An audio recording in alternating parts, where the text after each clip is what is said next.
Say hi. Hi. What's up?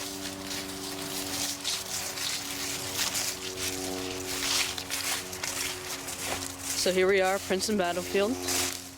Going to the Thomas Clark house. Pretty sweet stuff.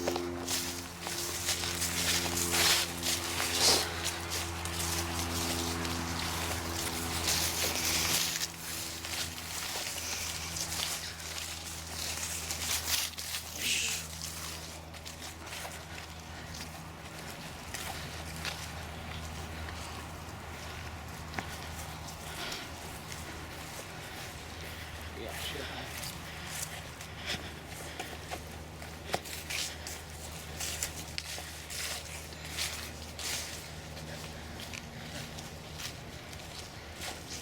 Yeah, probably.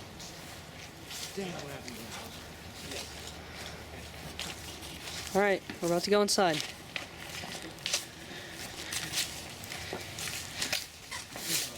What we have are two rooms here in the wing.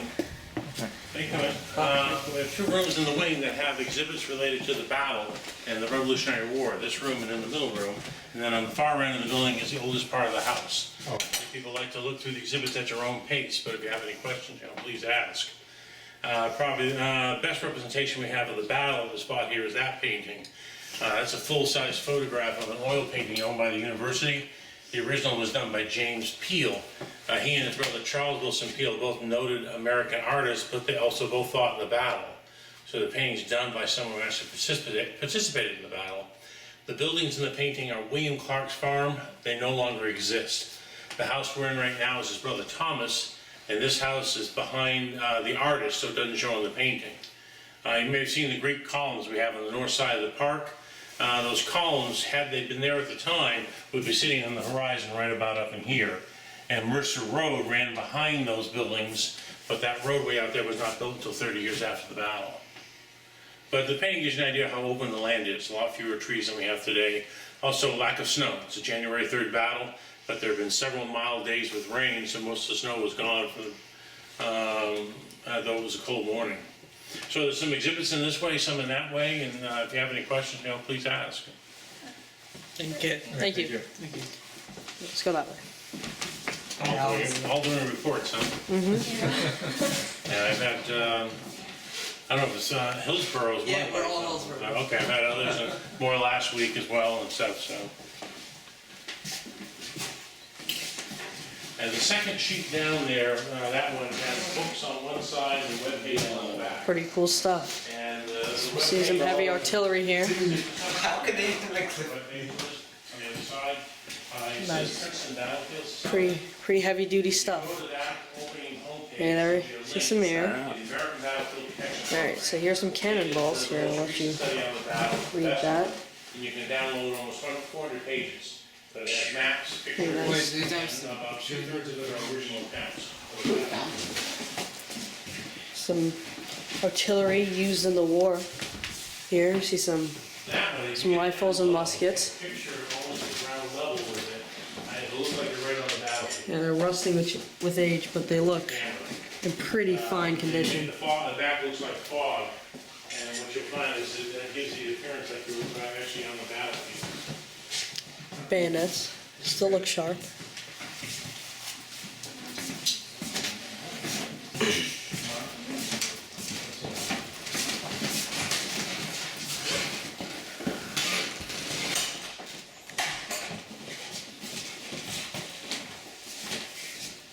Huh. Antique satchel. Nice.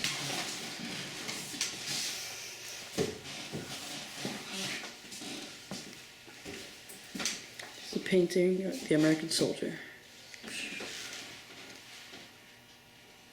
You have to go home and look at computers to see what you actually saw. Yeah.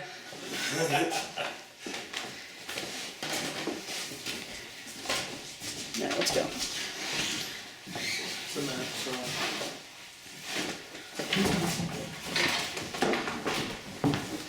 Yeah, thank you. No problem.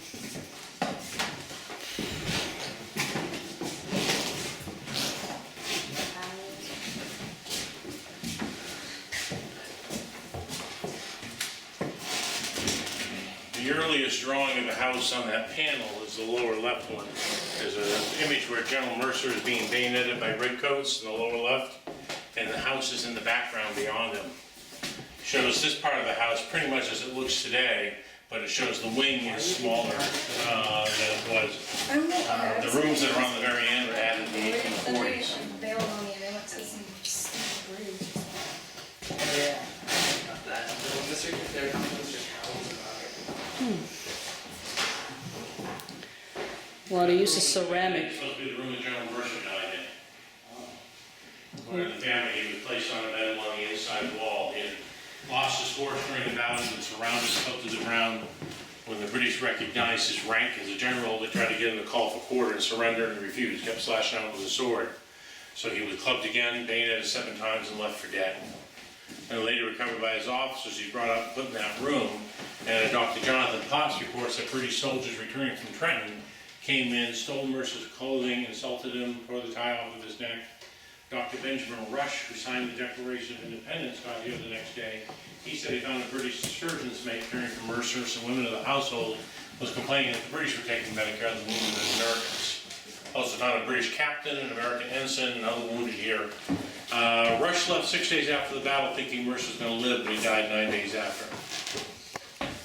Buried in Philadelphia, but the county's named for him. The street, the tree, the mall.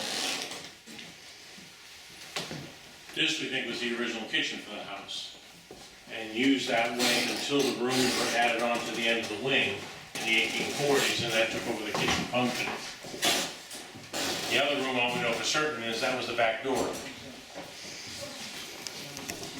Is there anything upstairs? Yes, you can look upstairs too. All right.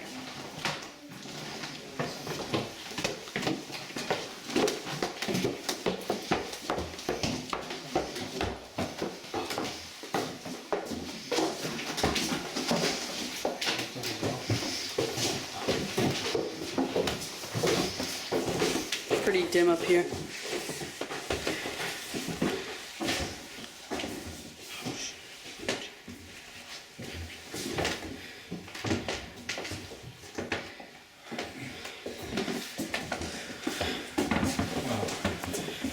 Very different.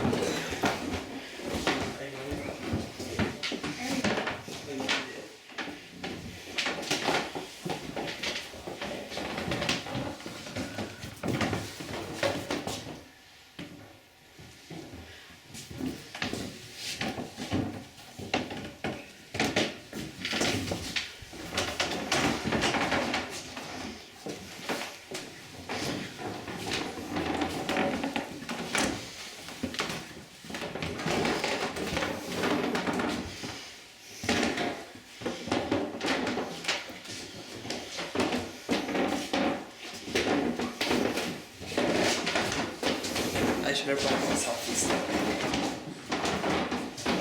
Yeah, so this is a loom right here. Some antique stuff. It's pretty cool. You can still see them around the world in places like India, things like that. Pretty hard to do. Turns out really cool though. Here you can see a lot of sewing materials, spinning wheels. You see some yarn and things like that. Also pretty cool stuff. The floor is so old. You can see, yeah, you can see a lot of the history in this room.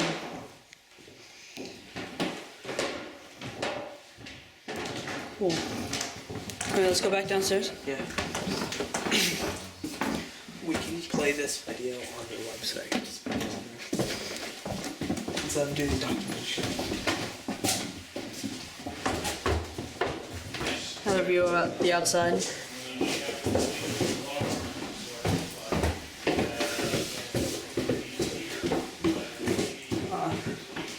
High-tech lighting systems.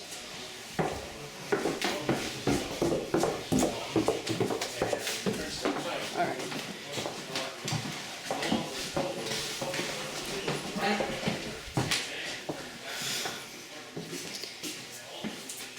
So this guy, Hugh Mercer, namesake of Mercer County, things like that.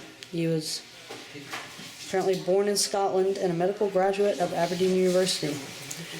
fought in the 3rd Regiment, Virginia. Overall, pretty cool guy. There we see George Washington, the one and only, the man himself.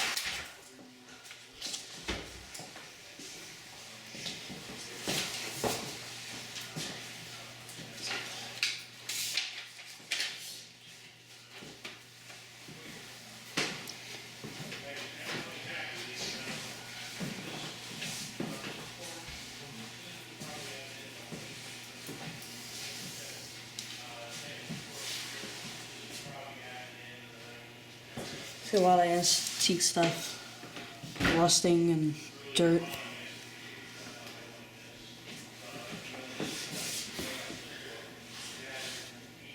Some really antique stuff.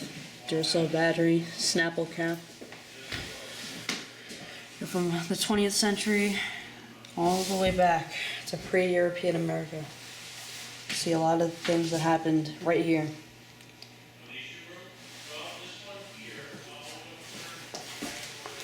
Some great paintings depicting what happened. Battle of Trenton, Battle of Princeton.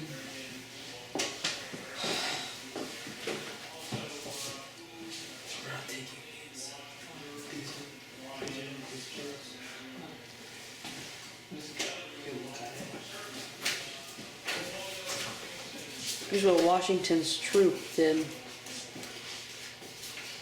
He led the Americans, who reinforced from Greene's and Sullivan's divisions. Here's some other interesting military work.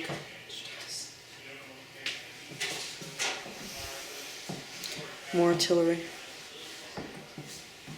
Here's some British weaponry right here.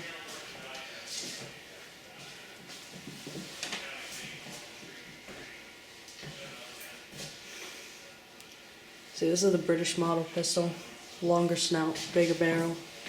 Here's the American one, a little smaller, along with its pistol holder. Looks like it's straight out of the Midwest. You can see the difference. Again, more bayonets.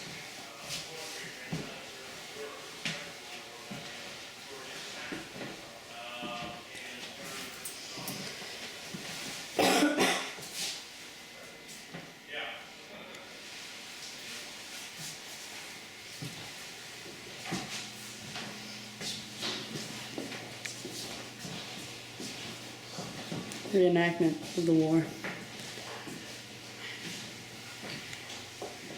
Here you see uniform.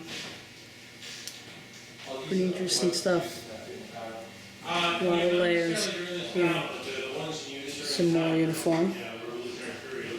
A lot of decoration. Not like the tactical uniforms we have today. They had a different purpose back then. Ooh, some figurines here. This lower one here is a wall gun, so essentially a small cannon, not unlike the small school gun here. In the other room, we have a 7-barrel volley gun, fires all 7 barrels at once, and some short-barrel blunderbusses, short-barrel shotguns.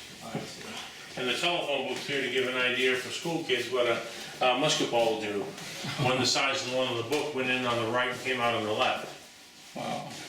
I wanted to use something that school kids were familiar with, but increasingly they never handle the phone book. Wow. So I gotta get an iPad or something and shoot it. Wow. Oh, the devastation. Alright.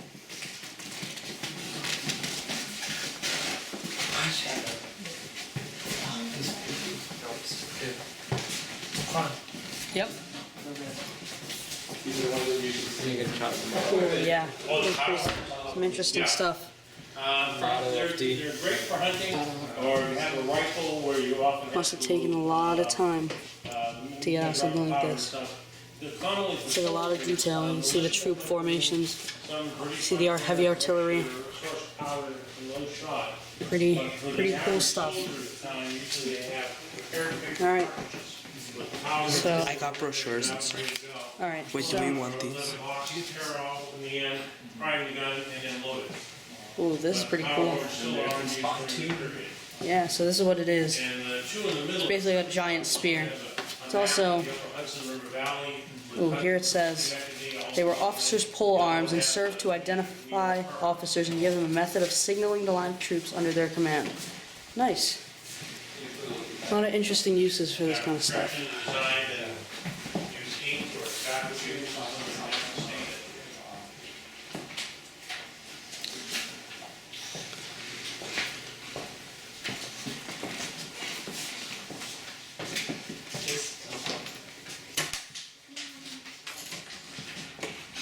Thank you very much. Oh, you're welcome. Yeah. Thanks for coming out. Have a good day. You too. Bye. Here. Pretty cool stuff. Let's get a look. Here we go. Right in the barrel. Yeah, I think here somewhere. Alright. So that was it. That was the Thomas Clark House right here. Battle of Princeton. We're here at the Princeton battlefield. It's just another view of the house. A lot of great history got compiled right here. Alright.